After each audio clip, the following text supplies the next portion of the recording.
لطف کی بات یہ ہے کہ میرے پاس ظاہری طور پر 1 دینار بھی نہیں تجھے دینے کو، تو ذرا بیٹھ جا، امید ہے اللہ کو بندوبست کرے گا۔ وہ شخص کہتا میں بیٹھا رہا، اور بیٹھا رہا تو مجھے کچھ گھنٹے بیٹھنا پڑا۔ کچھ گھنٹوں کے بعد 5 تھیلیاں اشرفیوں کی بھری ہوئی آئیں، ہر تھیلی میں 1,000 اشرفی۔ میرا یہ خیال تھا کہ 1-2 مجھے مل جائے گی، میرا کام چل جائے گا، لیکن کہتے ہیں میں نے بھی اس طرح کے نور بھرے لوگ پہلی دفعہ دیکھے۔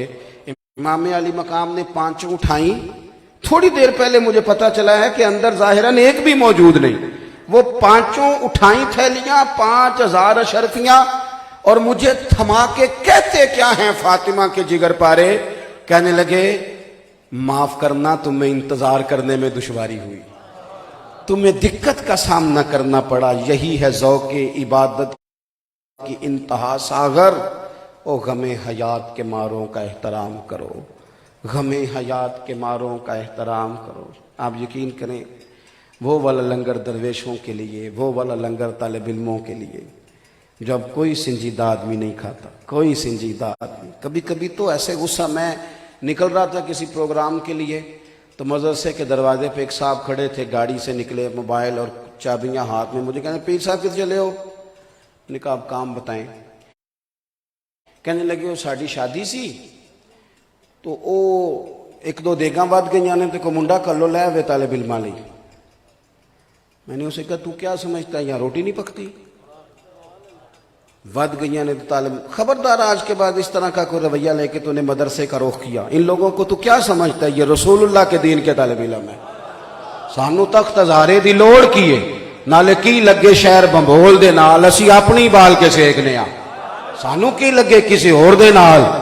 کروں مدح اہل دول رضا اور پڑے اس بلا میں میری بلا، میں گدا ہوں اپنے کریم کا، میرا دین پارا انا نہیں۔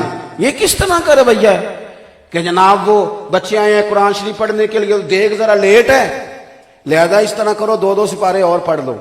یہ کہ آپ نے کبھی آپ کے گھر میں مہمان آئے ہوں تو کبھی کہا ہے جناب تھوڑی دیر بیٹھے کھانا لیٹ ہے؟ یہ رویہ ہمارا مذہب کے ساتھ، درویش کے ساتھ، سادگی کے ساتھ۔ تو ایک تو اہل بیت کا پیار، دوسرا احترام، تیسرا گھروں میں سادگی، چوتھا مزاج سخاوت کا، 5ویں اور آخری بات سنیں اور میں اپنی بات کو ختم کروں۔ زندگی میں 2 ہی سواریاں ہیں جن کی وجہ سے انسان کچھ کر سکتا ہے، 2 ہی چیزوں کی ضرورت ہے، ایک صبر، دوسرا استقامت۔ ہمیں نہ سویرے انقلاب چاہیے۔ ہمارے بچے کہتے ہیں ابھی کام کیا تو حالات صحیح ہوئے کیوں نہیں؟ وقت لگتا ہے۔ صبر کا ذکر قرآن مجید میں کم و بیش 100 جگہ پہ ہے، اور احادیث جمع کرنے والے لوگ کہتے ہیں کہ شاید 500 مرتبہ حدیث پاک میں حضور نے صبر کا حکم دیا ہے۔ یہ جو صبر ہوتا ہے نا، یہ انسان کے لیے بہترین زادراہ ہوتا ہے۔ ایک بزرگ سے کسی نے کہا ایک دفعہ کہ جناب طبیعت میں قرار نہیں، بے سکونی رہتی ہے، آپ صبر کا کہہ تو دیتے ہیں پر کام مشکل ہے۔ تو بزرگ کہنے لگے گرمیوں کا روزہ ہو تو ایک بندہ تلخی کرنے لگ جائے کہ بڑا لگ رہا ہے، بڑا شور کرے، تو اس کے شور کرنے سے روزہ زور کے وقت تو نہیں نہ کھل جانا، اس کے واہ ویلا کرنے سے 4 بجے مغرب کی اذان ہے تو کرے جتنا کرنا ہے، روزہ تو مغرب میں کھلے گا۔ اگر حالات خراب ہوتے ہیں تو وہ ٹھیک اپنے وقت پہ، آپ کسی بھی قابل ڈاکٹر کے پاس چلے جائیں، کبھی نہیں آپ کو کہے گا کہ یہ بوتل سیرپ کی لے جاؤ آج ہی پی لو شام تک ٹھیک ہو جاؤ، یہ سارا پتا گولیوں کا کھا لو شام کو ٹھیک کہتا ہے ڈاکٹر۔ وہ کہتا ہے یہ دوائی کھائیں، 1 گولی صبح لیں، 1 شام کو لیں، یہ سیرپ پئیں، پھر بھی طبیعت ٹھیک نہ ہوئی تو 10 دن کے بعد آنا۔ وہ آپ کو گنجائش، ہمیں بڑی جلدی ہے بھائی، نظریے کا سچا ہونا ضروری ہے، آپ کے ضمیر کا مطمئن ہونا ضروری ہے، سویرے انقلاب آنا ضروری نہیں۔ کربلا کے میدان میں تلواروں کا تلواروں سے مقابلہ ہی نہیں، نیزوں کا نیزوں سے مقابلہ ہی نہیں، تیروں کا تیروں سے مقابلہ ہی نہیں۔ 22,000 کے لشکر کا کبھی 80-90 لوگوں سے بھی مقابلہ ہوا ہے، کبھی 70-72 لوگوں سے بھی مقابلہ ہوا ہے۔ صرف 2 چیزیں لڑ رہی تھیں، ایک طرف اسلحہ تھا، دوسری طرف آل رسول کا صبر تھا۔ لیکن آپ دیکھ لو تلواریں اور صبر آپس میں ٹکرائے، تلواریں ہار گئیں، حسین کا صبر جیت گیا، صبر جیت گیا، استقامت جیت گئی۔ ان خیموں میں 3 دن تک پانی اور کھانا نہیں آیا، پر قرآن پاک کی تلاوت 1 منٹ کے لیے بھی بند نہیں ہوئی۔ اذان کی آواز پوری طرح گونجی، امامت امام حسین نے ہر نماز کی کرائی، کسی جگہ بھی وہ کمزور دکھائی نہیں دیتے۔ وہ جب بھی بیٹھے لڑنے کے لیے میدان میں تو امامہ باندھ کے بیٹھے، تلوار اپنے گلے میں ڈال کے بیٹھے، پوری ہمت سے جگہ جگہ رونا، اپنے آپ کو کمزور کر لینا، جگہ جگہ دکھڑے بیان کرنا، یہ کمزور لوگوں کا طریقہ ہے۔ انسان جب مضبوط ہوتا ہے، طاقتور ہوتا ہے، تو اپنے دکھڑے یا رب کی بارگاہ میں بیان کرتا ہے یا رسول کریم کی بارگاہ میں بیان کرتا ہے۔ آپ کمزور ہو جائیں گے، زندگی میں تھوڑا حوصلہ ہو سکتا ہے۔ حالات ایسے بھی آئیں کہ جناب یوسف کو جیل جانا پڑے، ہو سکتا ہے حالات ایسے بھی آئیں، لیکن اگر رب پر توکل مضبوط ہو نا تو جس ملک کے وہ قیدی تھے رب نے اسی ملک کا انہیں حکمران بنا دیا۔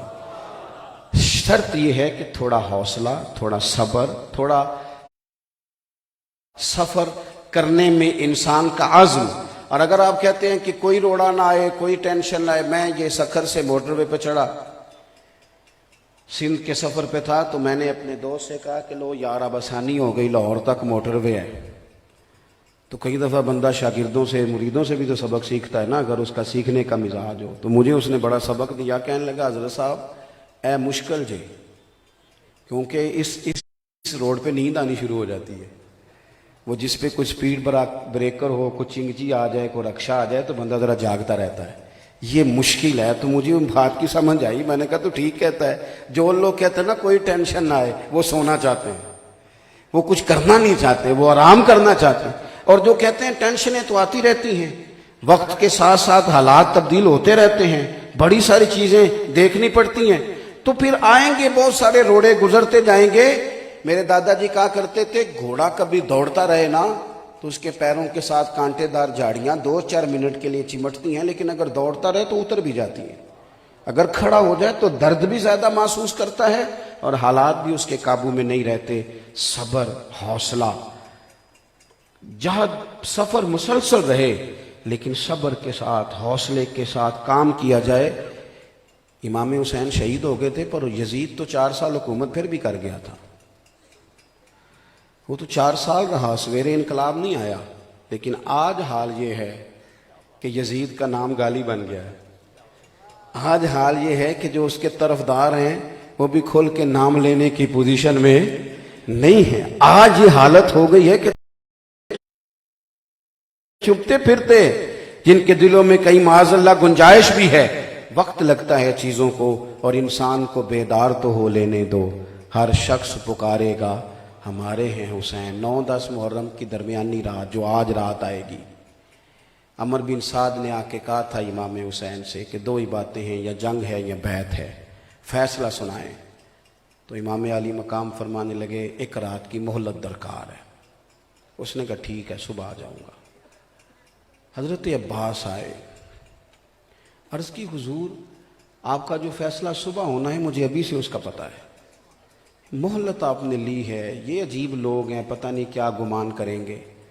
دوستو میری یہ بات نہ بھولنا خدا را۔ حضرت امام حسین اپنے بھائی کو تھپکی دے کے کہنے لگے عباس تیرا